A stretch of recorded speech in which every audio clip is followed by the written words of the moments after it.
Good morning, students. Today we will read chapter 3, adaptations in animals, and now today we will discuss adaptations for protection. मतलब अभी हमने इसमें food eating habits के according food animals का जो को categorise किया गया था, हर्बीवोर्स, ओमनीवोर्स, ये सब पढ़ा था।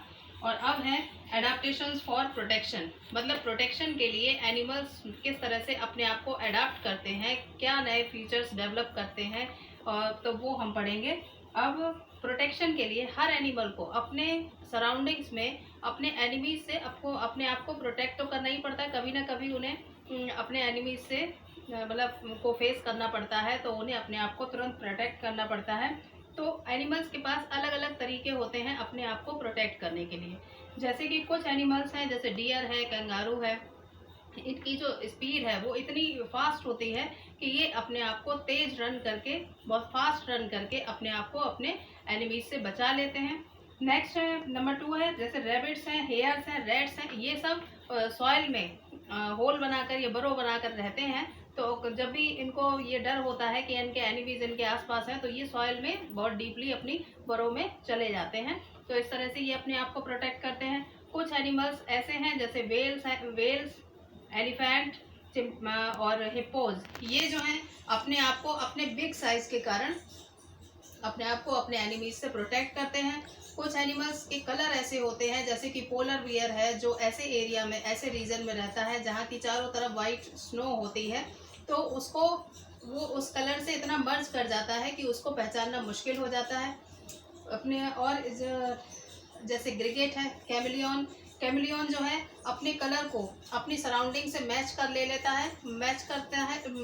है, जिसकी वजह से उसे पहचानना मुश्किल होता है। इसी तरह से कुछ और एनिमल्स हैं, जैसे कि जेब्राज हैं और टाइगर हैं, तो उनकी बॉडी पर लंबी पतली स्ट्रिप्स होती हैं, जिसके कारण वो अपने आप को लंबी पतली घास से मैच कर लेते हैं और वो उसमें आसानी से पहचानने में नहीं आते हैं। कुछ एनिमल्स हैं, जैसे कि पॉर्क्यूपाइन्स, इसकी बॉडी पर एकदम पॉइंटेड, मतलब कांटे, स्पाइंस जैसे रहते हैं, जिससे कि ये अपने एनिमीज से अपने आप को आसानी से प्रोटेक्ट कर लेता है। और कुछ एनिमल्स हैं जिनके ऊपर जैसे एक हार्ड शेल होता है, जैसे कि स्नेल्स हैं या टॉर्टोइज हैं, तो ये अपने आप को जब भी अपने कुछ डेंजर फेस करते हैं, तो ये उस समय अपने आप को उस शेल के अंदर बिल्कुल मतलब अंदर कर लेते हैं, जिससे कि एनिमीज इनको टच ना कर पाए। और नाउ माइग्रेशन माइग्रेशन मीन्स होता है प्रवसन।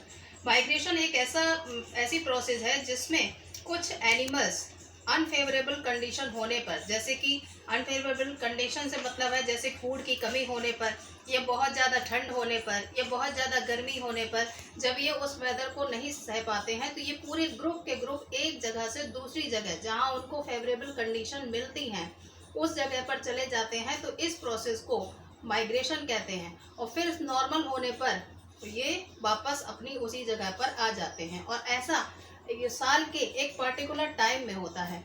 जैसे कि साइबेरियन क्रेन्स हैं, ये हर साल विंटर में मतलब इंडिया आते हैं और फिर वापस लौट जाते हैं, तो ये कहलाता है migration. And now your chapter is complete. You have to read this chapter in your homework. Thank you.